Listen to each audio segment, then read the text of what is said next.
realmente não é comum. Mas nós convidamos ontem e o advogado aceitou e hoje ele está aqui ao vivo para falar sobre o caso. E eu vou chamá-lo agora, Dr. Lucas Punder, por gentileza, pode chegar para cá, advogado de defesa do filho da Maria Aparecida Vieira, que é o acusado, como vocês ouviram aí por parte do delegado, de cometer esse crime. Doutor, bom dia, obrigado pela sua presença aqui no Primeira Hora. Bom dia, Diogo. Pode chegar mais perto aqui. Isso, muito bem. A todos os telespectadores do teu jornal. De fato, ouvimos aí as palavras do Dr. Reis, delegado de polícia que presidiu esse inquérito, e o entendimento do delegado é que o nosso cliente foi o mandante do crime de homicídio da sua própria mãe. Entretanto, nós já analisamos com bastante critério, com bastante cautela o inquérito, o relatório policial, os termos da denúncia, e observamos que existem diversas lacunas nesse inquérito que precisam ser respondidas. É importante frisar e observar que você atravessar um processo criminal já é uma experiência bastante difícil. Você atravessar um processo criminal sendo acusado de um crime doloso contra a vida, ou seja, você vai ao tribunal do júri, é mais difícil ainda. E você atravessar um processo penal sendo acusado de um homicídio, de um crime doloso contra a vida, sendo acusado de ser um mandante da própria mãe, então talvez seja uma das experiências mais duras que o ser humano pode passar.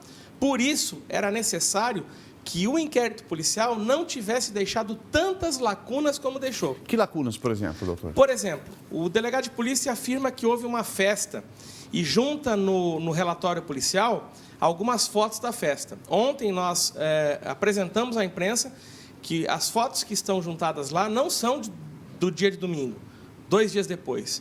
São de 15 ou 20 dias depois. E mais, a pergunta não é evidente que, para quem perdeu a mãe, 2 dias ou 15 dias, pouco importa para dar uma festa. Mas a pergunta é por que um inquérito que foi cuidadosamente tocado durante 3 anos, permitiu que um erro desses, um erro grosseiro desses, fosse à baila. A minha pergunta é, será que não existem outros elementos do inquérito que também estão viciados? Existe? O senhor já identificou algum? Pois bem, nós não podemos antecipar, até por uma questão de estratégia da defesa, todas as teses, mas existem inúmeras lacunas. Por exemplo, diz o delegado de polícia que ele mandou matar por herança. A pergunta é, por que nos autos não tem um inventário? Uhum. Por que no inquérito não há um inventário? Aliás, há herança para ser dividida? Isso é uma pergunta que deve ser respondida pela autoridade policial e não foi. E agora, na instrução criminal, nós estaremos abordando isso. Uhum. Existe, Dona Maria Madalena, ela era empresária, e eu preciso saber, a população precisa saber, o juiz precisa saber, se de fato havia uma herança que justificasse a atitude que foi reportada. O patrimônio que ela tem, os imóveis que ela tem, já não fica subentendido que se dividirá entre os filhos, no caso de uma morte, doutor? A questão é a seguinte, Diogo. A primeira pergunta que tem que ser respondida é se o patrimônio era efetivamente dela. O filho dela não sabia se o carro era dela, por exemplo? Sim. O carro estava em nome da empresa. Uhum. A empresa estava em nome dela? Pois é. A empresa era uma holding. Uma holding familiar? Os sócios da empresa eram os filhos. Não há necessidade. Do quê? De mandar matar para conseguir herança. Mas não faz sentido. Se é uma holding, há uma divisão. Sim, há uma divisão. E já foi feita na própria holding. Uhum. No caso de morte de um dos integrantes da holding, o que se faz? Mas a pergunta é, ela era sócia da holding? Precisa apresentar o contrato social para verificar. Então, nós já pedimos isso, ainda não questão de prova documental. Sim, claro. Uhum. Porque se ela não era sócia da holding, qual seria o motivo de mandar matar uma pessoa que não faz parte da empresa para oferir algum tipo de benefício pecuniário com relação à morte? O carro estava no nome da empresa, por exemplo. Sim. A empresa não estaria no nome dela. Eu não tive acesso ainda ao contrato social. Entendi. Nós começamos a trabalhar nessa segunda-feira, mas não tivemos acesso, até porque quem toca o inventário é outro advogado, é outro colega. Entendi. Então, assim, lógico, que há um ponto de interrogação, concordo com o senhor, uma vez que deveria estar documentado. correto? Sim, sim. Está documentado. Talvez agora o Ministério Público possa mexer ainda nesse inquérito ou não? A denúncia pode ser aditada sem problema algum, né? Até porque ele não foi citado ainda, né? Para responder a ação penal. Entretanto, uma outra lacuna que se faz presente a polícia foi extremamente competente em apontar o mandante. A pergunta é, por que não apontou o executor? Uma outra pergunta, no próprio inquérito, a polícia faz menção de que o executor estava num Palio, tem filmagem desse carro. Por que não foi visto isso? Eu gostaria de saber por que não foi aferida a placa do carro, por que não foram atrás, não é verdade? Tem um carro, um Palio escuro, que passou na mesma rotatória que Dona Maria Madalena passou, foi filmado pelas câmeras de segurança, foi filmado pelas câmeras de segurança de uma empresa que é vizinha da chácara, né? E simplesmente sumiu na investigação. Qual é a tese, doutor? O senhor acredita que a polícia esteja escondendo informações? Não acredito que esteja escondendo informações, mas acredito que o trabalho não tenha sido feito da forma como deveria ser feito, de modo que é necessário que se dê uma satisfação social a um crime tão bárbaro. E muitas vezes os indícios eles são enrobustecidos pela subjetividade da autoridade policial e não pelas provas que efetivamente estão no inquérito. Essa é a minha preocupação. A preocupação é que tenha sido feito fundamentado muito mais na subjetividade. Só para você entender, o relatório que foi apurado pela delegacia, existem diversas expressões do tipo familiares que não quiseram se identificar, pessoas que investigamos informalmente. Veja bem, o cidadão não paga os seus impostos para ter uma polícia que investiga informalmente. Mas a pessoa ficou com medo de se identificar. Pois bem, existe o Instituto da Testemunha Sigilosa ou Protegida, que oferece à pessoa a possibilidade de depor de maneira legal e ainda ter a sua identidade preservada, e não foi usado em momento algum no inquérito. Então, eu gostaria de saber quem são os familiares que não querem se identificar, que falaram, que suspeitam do meu cliente. Eu gostaria de saber por que vários aspectos da investigação estão ressaltados no próprio relatório policial, como investigações informais, olha, numa conversa informal. Veja, nós estamos falando da vida e da liberdade de uma pessoa. Nós vamos partir do pressuposto que o menino, ele tenha...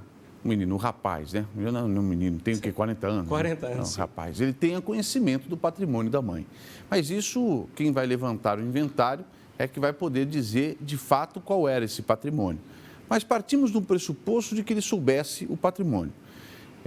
Ainda assim, o fato de ter patrimônio não é um pressuposto de que teria mandado matar a mãe. Sim. Se assim fosse, todos que morrem vítima aí de ato violento teriam seus filhos como automaticamente suspeitos de mandar cometer o crime, tendo em vista que são os herdeiros naturais do que há de restar, né, do falecido.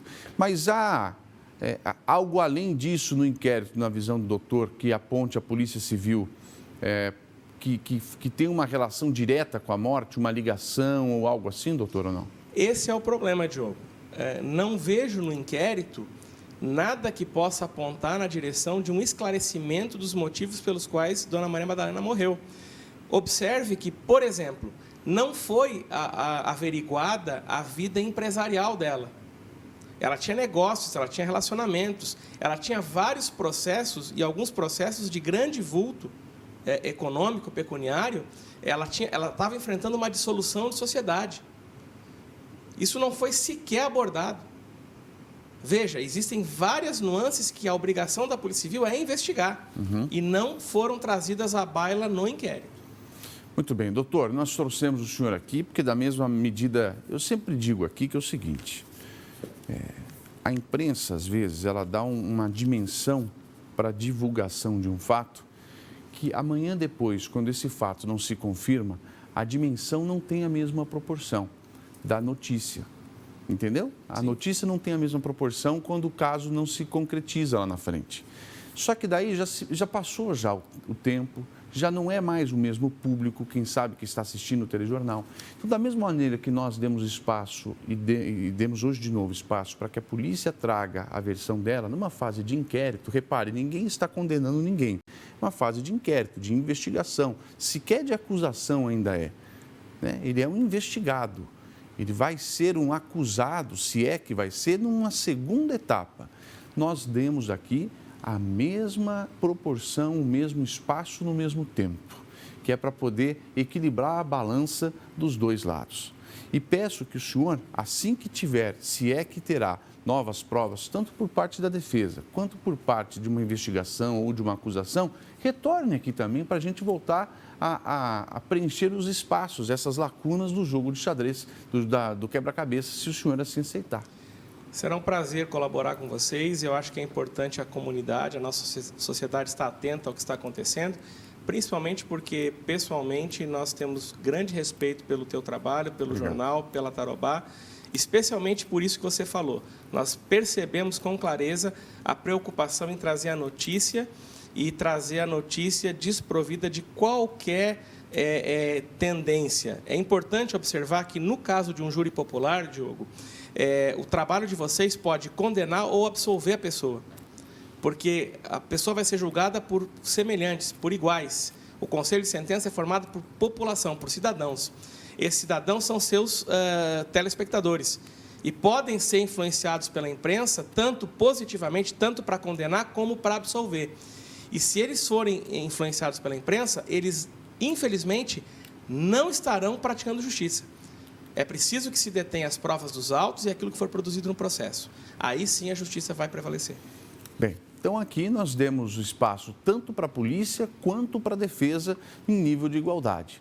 E é até bacana porque a gente consegue aprofundar a discussão e não ficar só com aquela notícia rasa, com aquela notícia superficial, que você pega lá um trecho de 15, 20 segundos de um entrevistado, 15 segundos de outro, joga tudo numa reportagem e se encerra por ali, quando na verdade a discussão é muito mais profunda. Para quem tem interesse nesse tipo de discussão, eu acho que é um negócio muito interessante, até para que não haja isso daí.